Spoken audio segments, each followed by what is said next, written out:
Morning दोस्तों, कैसे हैं आप लोग। उम्मीद करती हूँ कि आप सभी अच्छे होंगे, खुश होंगे, स्वस्थ होंगे और सभी अपने अपने लाइफ में अपने अपने कामों में ईमानदारी के साथ लगे होंगे।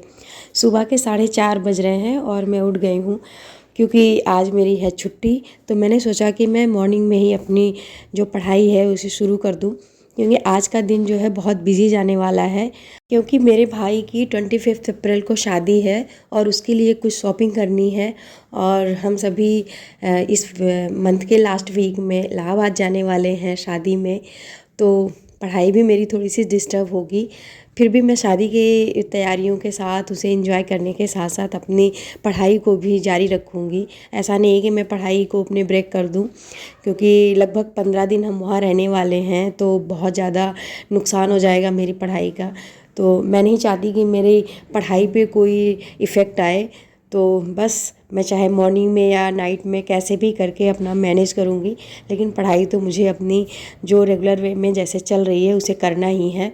तो बस इसीलिए मैंने आज सोचा कि दिन में मुझे टाइम नहीं मिलने वाला है, तो मैं मॉर्निंग में ही अपनी पढ़ाई शुरू कर चुकी हूँ। कुछ लोग कहते हैं कि मुझे कुछ करना है, मैं कुछ करना चाहती हूँ, लेकिन मुझे टाइम नहीं मिल पाता है। मैं कैसे मैनेज करूँ, कैसे करूँ फैमिली के साथ, बच्चों के साथ रह के, और घर के काम भी हैं, तो मैं अपनी पढ़ाई कैसे कर सकती हूँ, या जो भी उनके सपने हैं उन्हें कैसे पूरा कर सकती हूँ। तो ऐसा नहीं है, जहाँ चाह है वहाँ राह है। बस एक शुरुआत करने की देरी है। अगर आप वाकई में कुछ करना चाहती हैं, आपके अंदर इच्छा है कुछ करने की, ललक है कुछ करने की, तो बिल्कुल आपको करना चाहिए। और शुरुआत अपने आप से ही करनी होगी। कोई आपको बाहर से नहीं कहेगा कुछ करने के लिए। अगर आप चाहती हैं कुछ करना, तो आप अपने आप से शुरू करें। और शुरुआत बड़ी नहीं, छोटी होती है। छोटे से ही हम जब शुरुआत करते हैं ना, तो वो एक दिन ज़रूर बड़ी हो जाती है और कामयाबी के रूप में हमें चारों तरफ हमारा नाम रोशन कर देती है। और लोगों को हम पर गर्व भी होता है और हम खुद पे गर्व महसूस करते हैं कि हाँ, हमने कुछ अपने लिए किया है। और जो हमारे आसपास लोग होते हैं वो भी प्राउड फील करते हैं कि हाँ देखो, उसने कर दिखाया। तो बस ऐसा नहीं है कि अगर हम कुछ करना चाहते हैं तो कर नहीं सकते हैं। बस ज़रूरत होती है एक शुरुआत करने की। तो अगर आपने भी कुछ सोचा है तो ज़रूर करें। किसी का मुझे कमेंट आया था कि वो टीचर बनना चाहती हैं और उसके लिए वो कहाँ से शुरू करें। तो अगर आपको टीचर बनना है तो टीचर बनने के लिए आप किस लेवल पे टीचर बनना चाहती हैं, क्योंकि टीचर के लिए, प्राइमरी टीचर के लिए अलग एलिजिबिलिटी होती है, अलग कोर्स होते हैं। और अगर आप LT ग्रेड यानी कि 10th और 9th को पढ़ाना चाहती हैं, जूनियर में जाना चाहती हैं, तो उसकी अलग एलिजिबिलिटी होती है। और अगर आप PGT यानी लेक्चरर बनना चाहती हैं तो उसके लिए अलग एग्ज़ाम्स देने होते हैं।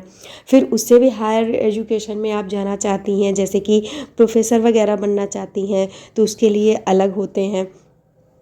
तो बस आपको पहले ये डिसाइड करना है कि आप किस लेवल पे टीचिंग करना चाहती हैं, कैसी टीचर बनना चाहती हैं। अगर आप प्राइमरी लेवल पे टीचिंग करना चाहती हैं तो उसके लिए आपको DLED करना होगा। यूपी से अगर आप हैं तो हर स्टेट का अलग अलग होता है। मैं यूपी से हूँ तो मुझे यूपी का पता है। वैसे अभी बीएड का जो है, प्राइमरी लेवल से बीएड को हटा दिया गया है, तो बीएड का कम ही क्रेज़ रह गया है। लोग DLED कर रहे हैं, जिसे पहले BTC कहते थे। और उसको करने के लिए सबसे पहले हमें जब इसके लिए एग्ज़ाम्स नहीं देने होते हैं, मेरिट पे सिलेक्शन होता है लोगों का।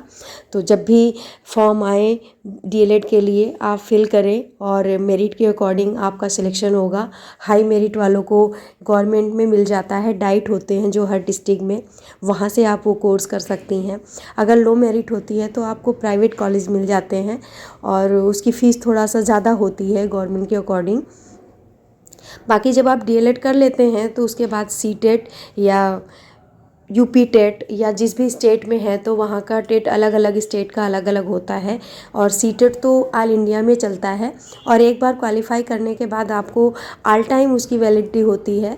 पहले तो ये 5 साल के लिए वैलिड होता था, लेकिन अब तो लाइफ टाइम उसकी वैलिडिटी होती है। जब तक आपकी एज है तब तक आप अप्लाई कर सकती हैं। तो UP टेट क्लियर करने के बाद आपको सुपर टेट देना होता है।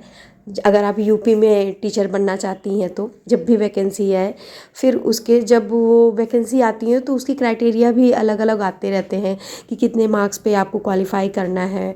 फिर उसमें एकेडमिक और जो एग्ज़ाम देते हैं आप सुपर टेट का, उसकी मेरिट बनती है, फिर उसके बेस पे आपका सिलेक्शन होता है। और अगर आप टीजीटी के लेवल पे देना चाहती हैं तो उसके लिए आपको बीएड करना होगा। बीएड करके फिर टीजीटी के लिए जब भी वैकेंसी आती है फिर उसके एग्ज़ाम देने होते हैं।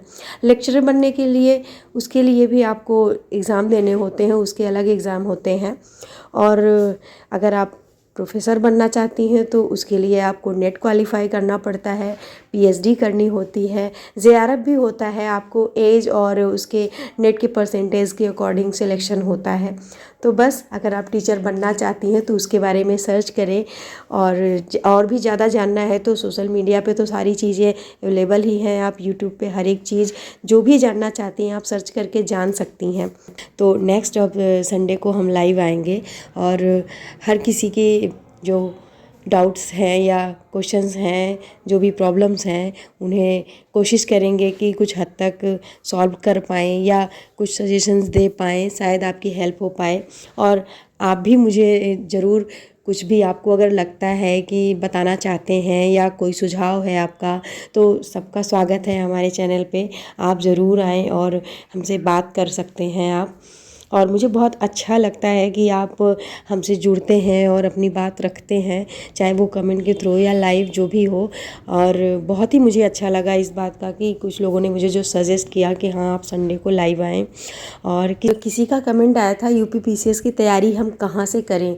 तो यूपी पीसीएस की तैयारी अगर आप करना चाहते हैं तो उसका बेस जो होता है वो एनसीईआरटी होती है। एनसीईआरटी हमें जो है वहीं से स्टार्ट करना होता है। उसके कुछ सब्जेक्ट होते हैं पर्टिकुलर जिनके सब्जेक्ट्स की हमें एनसीईआरटी पढ़नी होती है, जैसे कि ज्योग्राफी होती है, इकोनॉमिक्स है, कुछ साइंस की भी बुक्स पढ़ने होते हैं और हिस्ट्री है। तो उसके लिए हमें एनसीईआरटी पढ़ना होता है। एनसीईआरटी से ही हम शुरुआत करते हैं, बेस हमारा जो होता है वहीं से स्टार्ट होता है। उसको कंप्लीट करने के बाद ही हम फिर स्टैंडर्ड बुक पे जाते हैं। तो पहले तो हमें 2-3 बार अच्छे से एनसीईआरटी को रीड करना होता है। जब वो हमारा क्लियर हो जाए उसका कॉन्सेप्ट, तब फिर हम आगे जो स्टैंडर्ड बुक होती हैं उसे पढ़ना स्टार्ट करते हैं। और इसी के साथ वीडियो का एंड करते हैं। Good night, bye bye.